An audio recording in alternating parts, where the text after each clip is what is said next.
Hey guys, Amelia here. Just a quick reminder before we get started, be sure that you check out Amelia's Dressage Club on Facebook.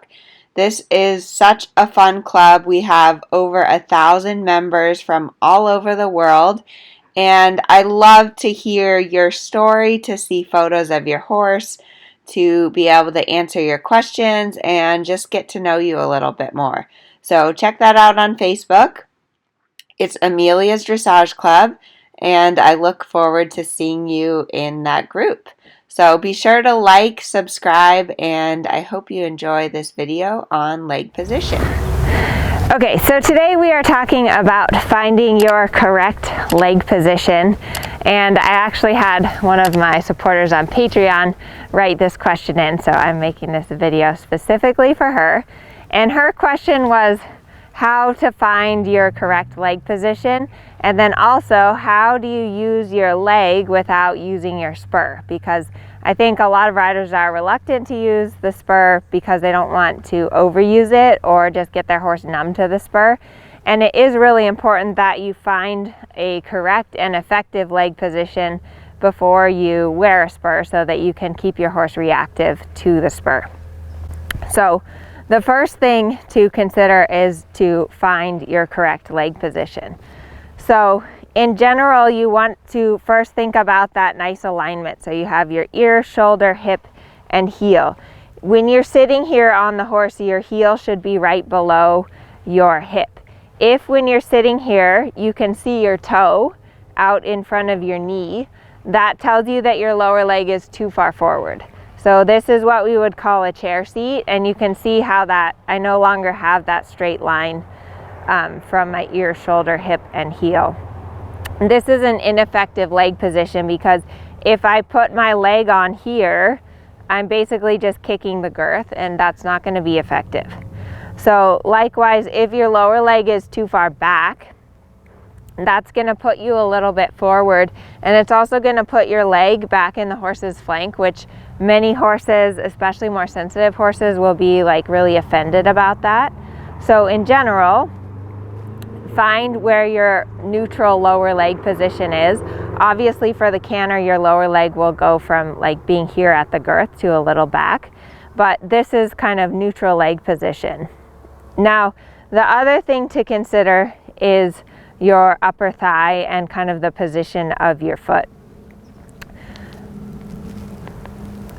So we've all heard before that you don't want to grip with your knees, but you also don't want to ride like this. So there should not be daylight between your knee and the saddle. If you are riding like this, then obviously it's going to be impossible to use your leg without using the spur, because your leg is so far turned out that your only option is to use your spur when you put your leg on. So you want to think about your outer thighs are what keep your knees into the saddle, so that you're not gripping and squeezing with your knees, because that's going to get your butt too much out of the saddle. But you do want your knee to be supported in the saddle. So once you've found kind of your neutral leg position, and one thing I wanted to mention too, if you are having trouble with your toes turning out, it's really important that you get your toes to turn in. Like if you just try from this position to turn your toe in, it's pretty much impossible. So in order to get your toe to turn in, you have to turn your hip and your knee more in. So you literally have to like come out of the saddle, almost like grab the back of your thigh, pull that back and get your knee pointing in, rotating in from your hip, and then that's what's going to get your toe pointing forward. And that's really important to be able to use your leg without using your spur. So once you're in the correct leg position, you have a few options for how to use your leg. The first option is always to just close your calf on the horse's side. That's a pretty invisible aid. If your horse doesn't react to that aid, then you can close your heel and your spur a little bit on the side, like so. Now obviously the size of the horse and the length of your leg has a factor in this. So he's a smaller horse and I have a longer leg. So it's easy for me to close my leg without using my spur. If you have a horse that is bigger and your leg is shorter, it's possible, but it's a little harder, and you really have to make sure that your toe is pointing forward so that you can close your calf without using your spur. Now, once you close your calf and use your spur, if your horse doesn't react, that's when you give them a quick kick. So let me show you a little bit. I'll try to demonstrate here as I'm riding how to use my leg. And this horse is in general pretty sensitive to my legs, which is a good thing. And he's slightly distracted. So if I pick up the trot, the first thing that I'm going to check in with is, okay, just find that neutral position of my legs where I have my toes forward. I always need to work on that because my toes tend to stick out too much. So my toes forward, my calf is there, my knee is in the saddle, and then if I want my horse to go forward, I close my calf and he goes more forward. Now if when I close my calf that doesn't work, then I'll close my spur on him. There, he went even more forward, good boy.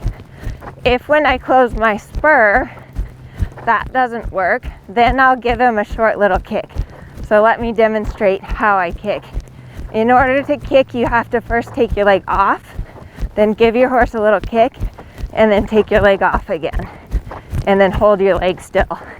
So it's leg off, kick, kick. He didn't really react to that. Boy, be super picky. Kicking is the last resort. So if I kick my horse, he better react. So if I take my leg off and kick him, he better do something. And even if I didn't necessarily want the canter, it's really important that I reward him for going more forward. So now I'm just going back and I'm finding again that neutral leg position. So some of the most common things that I see incorrect rider position, one is where people just grip with their lower leg. So they're gripping, their lower leg is too far back, they've got their spur constantly in the horse. And notice the difference in my seat. So the second I start gripping, I'm bouncing in his back, and it's really hard to sit the trot. He tightened up, he's not moving as well. So don't grip with your lower leg, or that will be an ineffective leg position.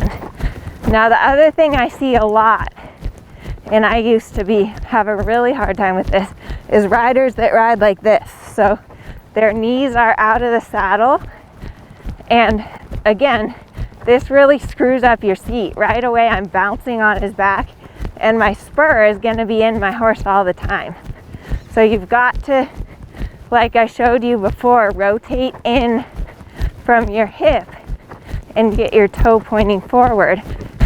So always just keep going back to finding that correct neutral leg position, and then try to apply a leg aid, and then go back to finding that neutral leg position.